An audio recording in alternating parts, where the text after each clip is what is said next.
Haleluya. Haleluya. Ada sukacita saudara. Dan saya merasakan Tuhan hadir di tempat ini bersama kita. Amin. Lawatan Tuhan masih berlaku bagi kita. Dan biarlah kemenangan itu menjadi milik kita semua. Haleluya saudara. Saya diberkati dengan ibadah kita hari ini. Pujian, penyembahan. Saudara, kalau saudara mau menyanyi berekspresi, saudara nggak perlu malu, saudara. Amin.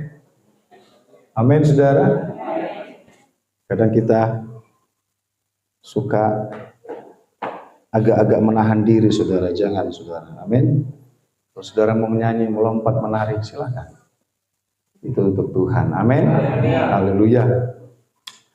Terima kasih buat kehadiran kita lagi hari ini. Syukur bagi Tuhan, hari ini adalah hari kebangkitan Yesus. Kita merayakan kebangkitan Yesus kurang lebih 2000 tahun yang lalu. Dia menang atas maut. Jumat Agung kita bicara tentang Dia yang punya otoritas. Dia yang sudah menyelamatkan kita. Dia sudah menjamin keselamatan kita. Kita menebus, Yesus menebus kita dengan harga. Sama seperti saudara kalau ingin membeli sebuah tanah. Saudara harus membayar harga untuk tanah itu. Zaman dahulu saudara belum ada uang yang begitu resmi. Tetapi dikala seseorang hendak membeli tanah, dia akan bilang, saya membeli tanah. Harganya berapa? Pemilik tanah katakan sekian.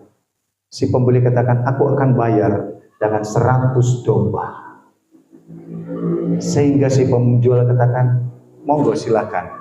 Dia menyerahkan 100 domba untuk pemilik tanah. Sehingga tanah itu dibeli. Amin. Itulah pesan sederhana, metode sederhana penebusan Yesus. Amin, saudara. Di saat Yesus ingin mengambil kita menjadi umat pilihannya, nggak gratis, saudara. Tuhan tidak pernah berhutang kepada siapapun. Di saat Dia mau mengambil seseorang untuk menjadi umatnya, Yesus bayar harga. Amin. Yesus menebus dia dengan nyawanya sendiri, dengan darahnya sendiri. Metode beli tanah, saudara. Si pembeli katakan, aku akan bayar dengan 100 domba. Dan membeli tanah katakan, baik, saya terima 100 domba. Dan kita ditebus oleh darah Yesus. Amin. Jadi kita adalah milik Tuhan. Benar-benar milik Tuhan. Di hari peringatan Paskah ini, mari saudara kita tetap fokus kepada Kristus. Mungkin ada hal-hal yang mengganggu pikiran kita. Letakkan itu di bawah kaki Tuhan. Amin. Tuhan yang berurusan untuk segala sesuatunya. Mari kembali kita perhatikan dalam Yakobus 1 ayat 17 menjadi tema kita. Yakobus 1 ayat 17, saudara, tema utama kita di tahun ini 2025. Saya yakin tema ini akan melekat bagi kita bahwa semua yang baik datang dari Tuhan. Baru tadi pagi khotbah bicara pencuri datang hanya untuk mencuri. Saya pikir yang salah khotbahnya atau apanya. Tetapi saudara, khotbah gak pernah salah. Amin. Firman Tuhan gak pernah salah. Saya menikmati berkat renungan pagi hari ini. Dan saya sangat diberkati dan dikuatkan. Menunjukkan Yesus benar-benar bangkit. Dia mau menebus kita dari maut. Dia memberi kita damai. Dan dia juga memberi kita janji yang luar biasa. Amin. Itu Tuhan kita. Mari saudara kita perhatikan lagi dalam Yakobus 1 ayat 17. Firman Tuhan berkata, setiap pemberian yang baik dan setiap anugerah yang sempurna datangnya dari atas, diturunkan dari Bapa segala terang. Padanya tidak ada perubahan atau bayangan karena pertukaran. Jadi pemberian Tuhan kekal. Milik kita nggak kekal, saudara. Saudara punya anak, satu kali kelak anak saudara akan diambil. Saudara punya anak perempuan, seorang laki-laki akan datang menjemput anak saudara untuk diambil, dinikahi. Kalau saudara anak laki-laki, punya anak laki-laki, di saat si papa katakan kepada anak laki-laki, anakku, engkau milikku. Si papa ngomong gitu ke anak laki-laki. Si ibu katakan kepada anak laki-lakinya, anakku, engkau milikku. Tapi anak laki-laki katakan kepada pacarnya, contohnya katakanlah nama pacarnya Siska. Laki-laki ini katakan, Siska, aku milikmu. Jadi siapa yang benar yang memiliki, saudara? Jadi kita nggak akan kekal. Apa yang kita punya nggak kekal, tapi pemberian Tuhan itu kekal. Amin. Keselamatan kita kekal, hidup kita kekal di dalam Tuhan. Mohon maaf kalau ada kesamaan nama, saudara. Itu tidak disengaja, saudara. Amin. Miris kadang, saudara, orang tua membesarkan anak laki-laki, ya. Contohnya Bapak Keanu, Mama Keanu membesarkan laki-laki disayang. Maka Keanu katakan, Keanu kau milikku. Pak Keanu katakan kepada Keanu, Keanu kau milikku. Tiba-tiba Keanu pacaran sama orang lain, Keanu katakan aku milikmu. Jadi gak ada yang kekal, amin. Semua kita akan dimiliki oleh seseorang, tetapi saudara percayalah, apa yang Tuhan beri bagi kita, damai, sukacita, masa depan, terlebih keselamatan, itu kekal, amin. Kita memperhatikan untuk rentetan peringatan Paskah kita dalam Injil Lukas pasal 24 ayat 1 sampai 5. Injil Lukas pasal 24 ayat 1 sampai 5, bahwa kasih Allah sempurna, kasih Allah kekal bagi kita. Injil Lukas 24 ayat 1 sampai 5 dikatakan, saudara, tetapi pagi-pagi benar pada hari pertama minggu itu, mereka pergi ke kubur membawa rempah-rempah yang telah disediakan mereka. Mereka mendapati batu sudah terguling dari kubur itu. Dan setelah masuk mereka tidak menemukan mayat Yesus. Sementara mereka berdiri termangu-mangu karena hal itu, tiba-tiba ada dua orang yang berdiri dekat mereka memakai pakaian yang berkilau-kilauan. Mereka sangat ketakutan dan menundukkan kepala. Tetapi kedua orang itu berkata kepada mereka, mengapa kamu mencari yang hidup di antara orang mati? Selanjutnya dikatakan, bukankah dia sudah menyampaikan kepadamu bahwa dia akan mati dan bangkit pada hari yang ketiga? Menjadi sebuah perenungan dan pertanyaan, saudara, bahwa murid-murid Yesus bersama dengan perempuan-perempuan yang ikut serta dalam pelayanan yang Tuhan berikan, Tuhan kerjakan. Berkali-kali Yesus berkata, aku akan diserahkan, aku akan disalib, tapi pada hari yang ketiga aku akan bangkit. Saudara, banyak mereka mendengar tapi mereka tidak percaya. Banyak mereka mendengar tapi mereka tidak merenungkan esensi dari firman itu. Mereka hanya percaya dan percaya, tapi mereka tidak merenungkan bahwa itu adalah sebuah kebenaran. Sehingga pada saat hari yang ketiga, betul-betul hari yang ketiga, mereka tidak datang, tidak percaya. Mereka tidak membuktikan sendiri. Mereka tidak melakukan apa yang Tuhan. Mereka hanya berdiam diri dan berdiam diri. Mereka tidak bangkit dan melihat ke kubur itu. Saudara, banyak orang hanya menerima firman tapi tidak mengerti esensi dari kuasa kebenaran itu. Yesus katakan, aku akan disalib, anak manusia akan diserahkan untuk menjadi penebusan bagi semua orang. Tetapi percayalah pada hari yang ketiga, aku akan menang atas maut, aku akan bangkit. Mereka hanya mendengar tapi mereka tidak mengerti kuasa dari firman itu. Sehingga perempuan-perempuan itu datang pagi-pagi betul, saudara. Ya seharusnya kalau kita mengikut pada tradisi itu, harusnya kita ibadah jam 4 pagi hari ini. Ya, tapi puji Tuhan ada renungan doa jam 7 pagi, jam 6 pagi tadi, saudara. Walaupun ada yang terlambat, saudara, Tuhan mengampuni ya. Ini masih masa kasih karunia, masih diampuni, saudara. Amin. Mereka mendengar firman Tuhan, tapi mereka tidak mengerti esensi dari kuasa itu. Sehingga perempuan-perempuan itu datang pagi-pagi benar dari hari pertama begitu mereka pergi ke kubur membawa rempah-rempah yang telah disediakan. Mereka mendapati batu sudah tergulung dari kubur itu. Akhirnya mereka melihat sendiri bahwa batu itu sudah terguling. Pada saat mereka hendak balik badan, saudara, mereka berpikir Tuhan sudah dicuri, Tuhan sudah tidak ada, bagaimana mungkin? Sementara mereka dengar firman selama kurang lebih 3,5 tahun dalam pelayanan Yesus bersama dengan mereka. Mereka tidak mendengar dengan sungguh-sungguh bahwa Yesus akan bangkit. Mereka berpikir sesuatu yang mustahil, sesuatu yang tidak mungkin. Karena mereka tahu ribuan tahun, saudara, nabi-nabi yang sudah berbicara kepada mereka dan kepada nenek moyang mereka, semua yang mati dan tidak pernah bangkit. Sekalipun saya katakan tadi pagi Elia itu terangkat dengan kereta kencana berapi, saudara. Tetapi saudara, sesuatu yang di kepala mereka bahwa tidak mungkin ada orang bangkit dari kematian. Tidak mungkin ada orang berkuasa atas maut. Tidak mungkin, sekalipun Yesus di mata mereka sudah melakukan banyak mujizat, banyak menyampaikan firman, banyak mengusir setan, saudara. Tetapi mereka tetap tidak menyadari bahwa Yesus akan benar-benar bangkit. Tetapi malaikat itu berkata kepada mereka, "Mengapa engkau mencari Dia yang hidup di antara orang mati?" Artinya Yesus tidak selevel dengan mereka yang sudah mati. Yesus tidak sama dengan mereka yang sudah mati. Ya, belum lama ini kami pergi ke satu tempat di Sumatera Utara. Ada patung Yesus besar sekali. Saudara, yang kita percayai, kalau orang membuat patung itu untuk memperingati seseorang, betul ya? Berarti itu orang sudah mati.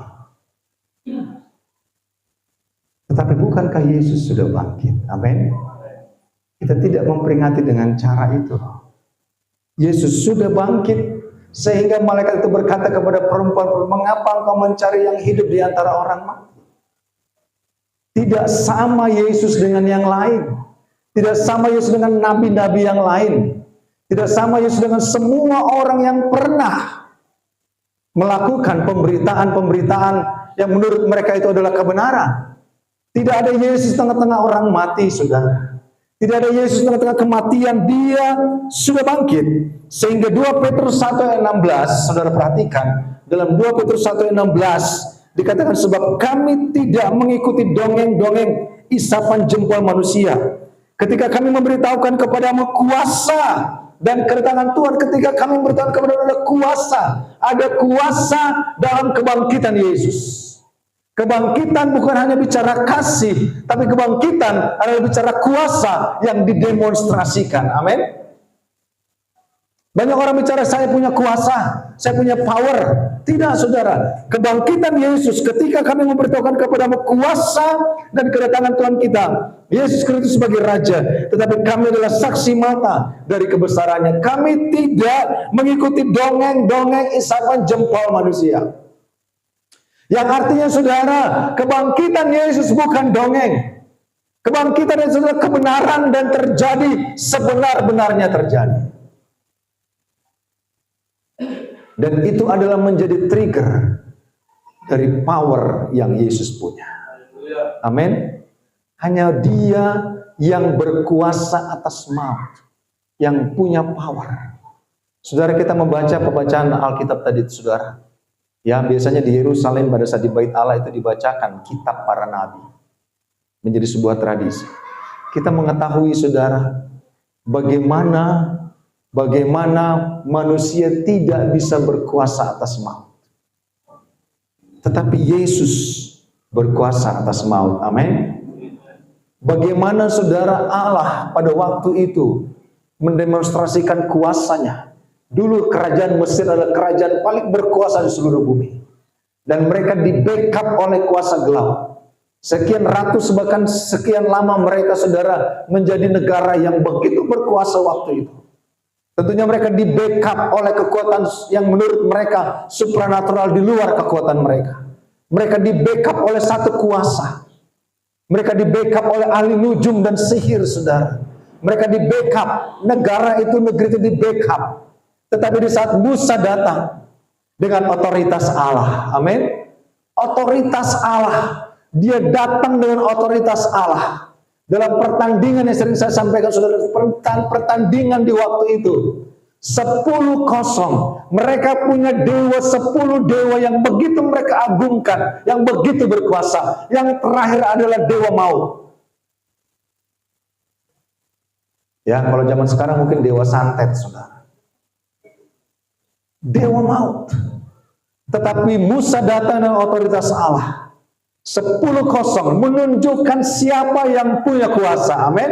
Itu sebuah demonstrasi siapa yang berkuasa. Siapa yang berkuasa?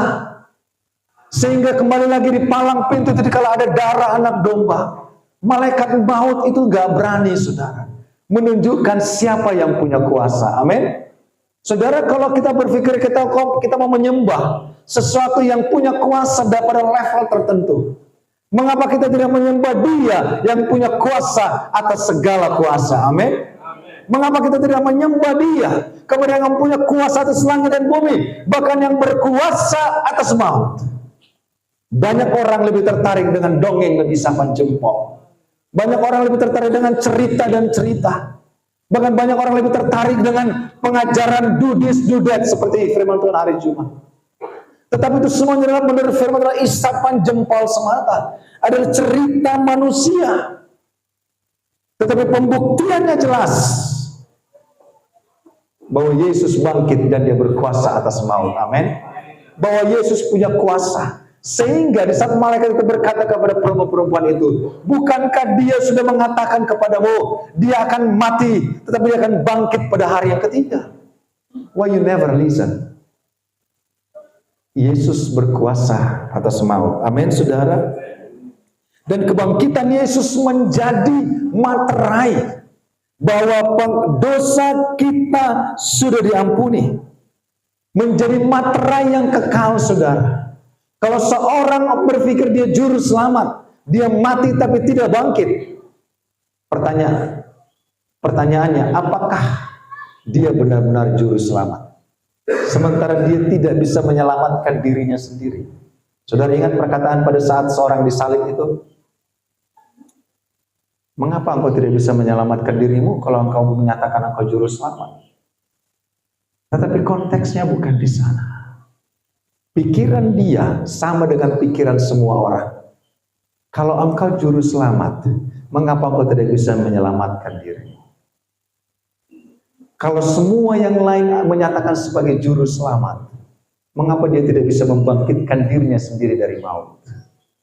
Pada saat orang itu yang merasa juru selamat, pada saat orang itu yang merasa nabi, berhadapan dengan malaikat maut, kalau dia kalah, kita bicara kuasa. Kalau dia kalah dengan malaikat maut itu, apakah dia patut kita katakan juru selamat? Apakah patut kita katakan dia bisa menyelamatkan kita? It's a big no. Hanya Yesus, hanya Dia yang bangkit dari maut, yang memiliki kuasa.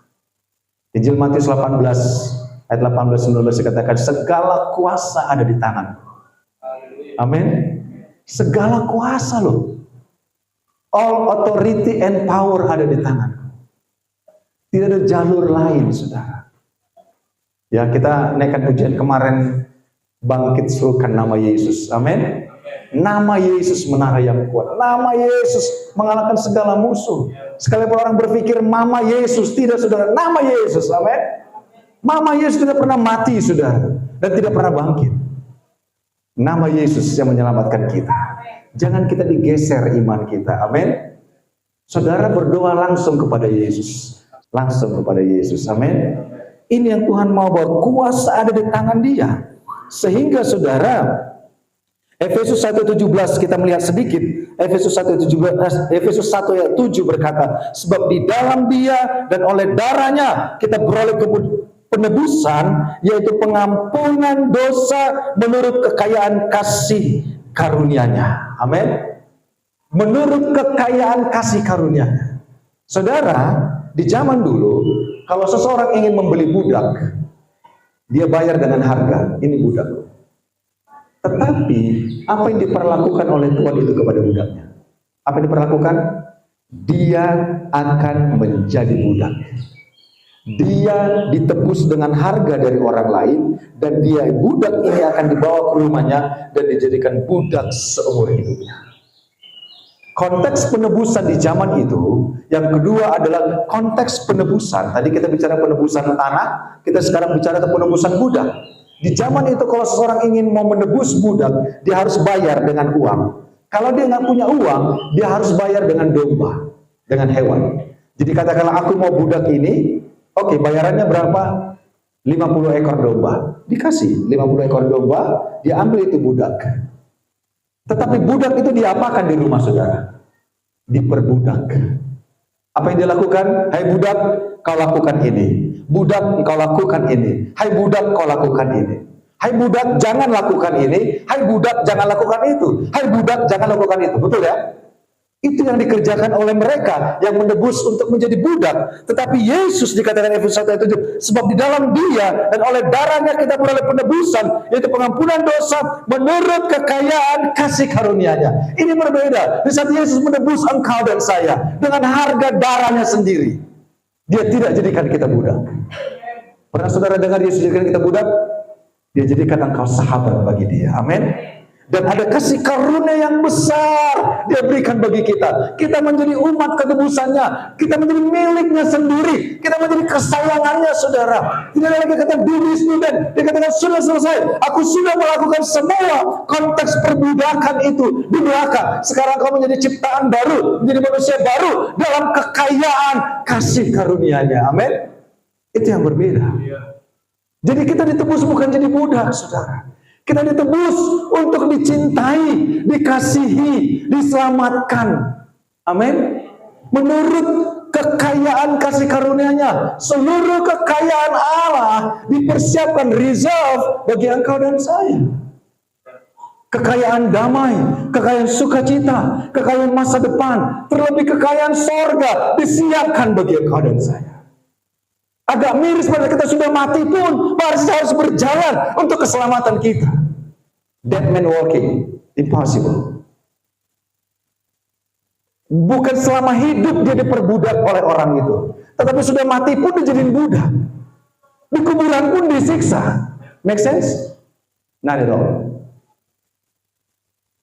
Tetapi kita ditebus, saudara, dengan harga darahnya sendiri, bukan untuk dijadikan budak, tapi untuk dikasihi menurut kekayaan kemuliaan kasih Allah. Amin.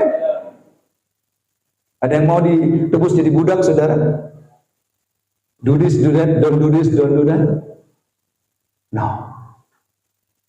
Sehingga dampak dari kuasa kebangkitan itu, dampak dari kita dikasihi, dampak dari kita ditebus menjadi milik bagian Allah, menjadi umat kesayangannya sendiri, dikasihi, dicintai, diperhatikan, sehingga Ayub pernah berkata, siapakah manusia sehingga kau kunjungi setiap pagi? You come to them every day, every morning. Yeremia katakan bahwa kasih Tuhan, dalam ratapan dikatakan bahwa kasih Tuhan baru setiap pagi. Setiap pagi Dia datang kepada kita. Setiap pagi, every day kita diperhatikan. Bahkan Tuhan katakan, penjagamu tidak pernah terlelap. Mana ada Allah lain berkata, aku akan tidak pernah tidur menjaga engkau. It's never happen. Tapi Dia menjaga kita siang dan malam. Bahkan Dia memberkati kita dalam istirahat kita. Isn't it amazing? Luar biasa, amin. Kita ditebus bukan untuk diperbudak, disiksa, nggak dikasih makan, nggak pelihara, penyakitnya nggak disembuhkan. Tapi kita ditebus untuk kita dikasihi. Kita sakit, Tuhan katakan bilur yang sudah menyembuhkan kita. Ini hal yang luar biasa, saudara. Dan dikatakan bahwa efeknya apa, dampaknya apa? Dalam Efesus 1 ayat 18 sampai 20 dikatakan, supaya dalam Efesus 1 ayat 18 sampai 20, masih di Efesus 1 18-20, dan supaya Ia menjadikan mata hatimu terang, agar kamu mengerti, mata hatimu terang. Murid-murid dikotbahin 3,5 tahun, gue akan mati, aku akan mati disalib, tapi aku akan bangkit pada hari yang ketiga, tapi matanya masih tertutup, masih gak percaya esensi kuasa Tuhan, sehingga mereka masih bersedih, sehingga mereka masih datang ziarah mencari kubur Yesus. Tetapi saudara, dalam Efesus 18:20 dikatakan, dan supaya Ia menjadikan mata hatimu terang, agar kamu mengerti pengharapan apakah yang tergantung dalam panggilannya, betapa kayanya kemuliaan bagian yang ditentukannya bagi orang-orang kudus. Betapa kayanya kemuliaan, glory, bagian yang ditentukannya bagi orang-orang kudus, dan betapa hebat kuasanya bagi kita yang percaya sesuai dengan kekuatan kuasa. Saudara, kalau Dia mau menolong kita, Dia tidak tahan-tahan dengan kuasa kebangkitan. Dia berfirman, firman yang sama menciptakan langit dan bumi, dia sampaikan kepada kita. Dan kuasa yang sama membangkitkan Yesus. Dikatakan oleh Efesus, betapa hebat kuasanya. Amin. Betapa hebat kuasanya bagi kita yang percaya sesuai dengan kekuatan kuasanya. Maaf, air. Terlalu bersemangat, saudara. Atau yang sudah tua. Makasih yang. Bukan cuma yang muda dong, aduh. Maaf ya.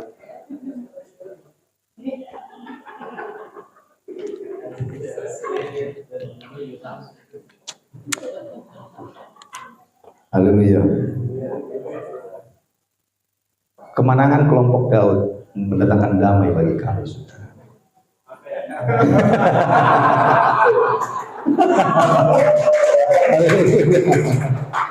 Tuhan. Itulah sebabnya dikatakan tadi, coba 8 dan supaya yang menjadikan mata hatimu terang agar kamu mengerti pengharapan apakah yang tergandung dalam panggilannya, betapa kayanya kemuliaan bagian yang ditentukannya bagi kita orang-orang kudus, dan betapa hebat kuasanya bagi kita yang percaya sesuai dengan kekuatan kuasanya, lanjut, yang dikerjakannya di dalam Kristus dengan membangkitkan dia di antara orang mati dan mendudukan dia di sebelah kanannya di sorga. Amin. Kuasa yang sama membangkitkan Yesus. Kuasa itu masih berlaku untuk tetap mengasihi engkau dan saya, untuk memelihara kita. Dan dia akan memakai kuasa itu untuk memberkati umatnya yang ditebus. Dia akan memakai kuasa itu untuk menyembuhkan umatnya. Dia akan memakai kuasa itu untuk memelihara umatnya setiap hari, siang dan malam. Dia akan memakai kuasa itu untuk memagari umatnya. Dan ujungnya dia akan memakai kuasa itu untuk menghakimi mereka yang tidak percaya kepada dia. Jadi kuasa itu masih berlaku. Kuasa yang membangkitkan Yesus berlaku sampai sekarang. Betapa hebat kuasanya bagi kita yang percaya. Betapa hebat perbuatan Allah. Kita perhatikan dalam Efesus 3 ayat 14 sampai 21. Supaya mata hati kita terbuka, supaya pikiran kita terbuka, bahwa dia menebus kita bukan untuk memperbudak kita. Dia menebus kita untuk mengasihi kita. Amin. Untuk dijadikan barang berharga. Apabila dikatakan sekalipun dia botak, dia berharga di mata Tuhan. Amin. Saya juga sedang menuju ke sana. Kita berharga di mata Tuhan karena kita milik Tuhan, bukan untuk diperbudak. Sekali lagi, bukan untuk diperbudak. Banyak orang lebih senang diperbudak saat hidup, diperbudak juga saat mati. Tetapi saudara, kita tidak diperbudak, kita dikasihi. Efesus 3:14-21 dikatakan, itulah sebabnya aku sujud kepada Bapa yang daripadanya semua turunan yang di dalam sorga dan di atas bumi menerima namanya. Aku berdoa supaya menurut kekayaan kemuliaannya menguatkan dan menghulukan kamu oleh rohnya di dalam batinmu, sehingga oleh imanmu Kristus diam dalam hatimu dan kamu berakar serta berdasar dalam kasih. Aku berdoa supaya kamu bersama-sama dengan segala orang kudus dapat memahami betapa lebarnya, betapa panjangnya dan tingginya kasih Kristus. Saya katakan tadi, konsep orang menebus tanah, saudara. Tanah itu dimiliki belum tentu dipakai. Mungkin dibiarkan begitu saja. Hanya ingin punya status kepemilikan tanah. Tetapi dia, saudara, mengatakan, aku berdoa supaya bersama-sama dengan kamu, bersama orang kudus, dengan orang kudus dapat memahami betapa lebarnya, betapa panjangnya dan tingginya dan dalamnya kasih Kristus, dan dapat mengenal kasih itu sekalipun yang melampaui segala pengetahuan.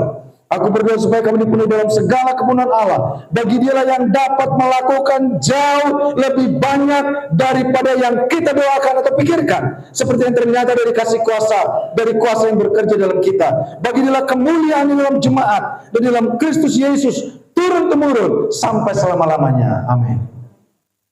Bagi dia betapa luasnya kasih Allah, betapa luasnya kasih Bapa, dan dapat bagi dialah yang dapat, hanya dia yang dapat melakukan jauh lebih banyak daripada apa yang kita doakan atau pikirkan, seperti yang ternyata dari kuasa yang bekerja di dalam kita.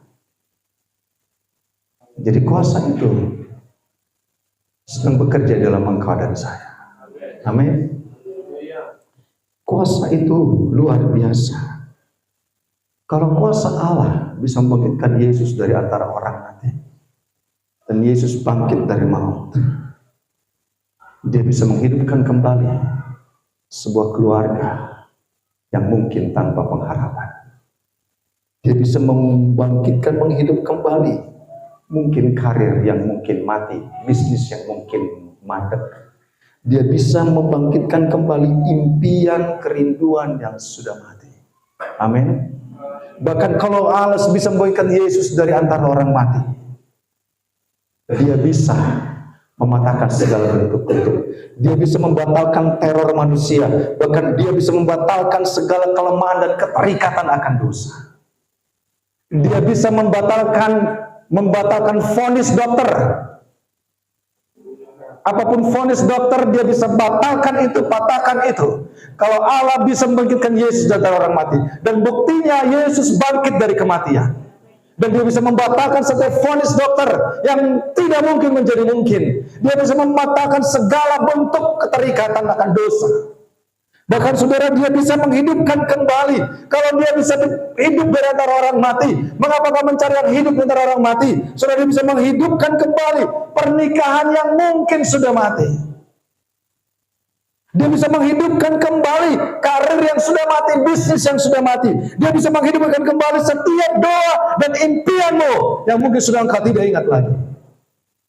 Dan kuasa yang sama ada di tempat ini hari ini.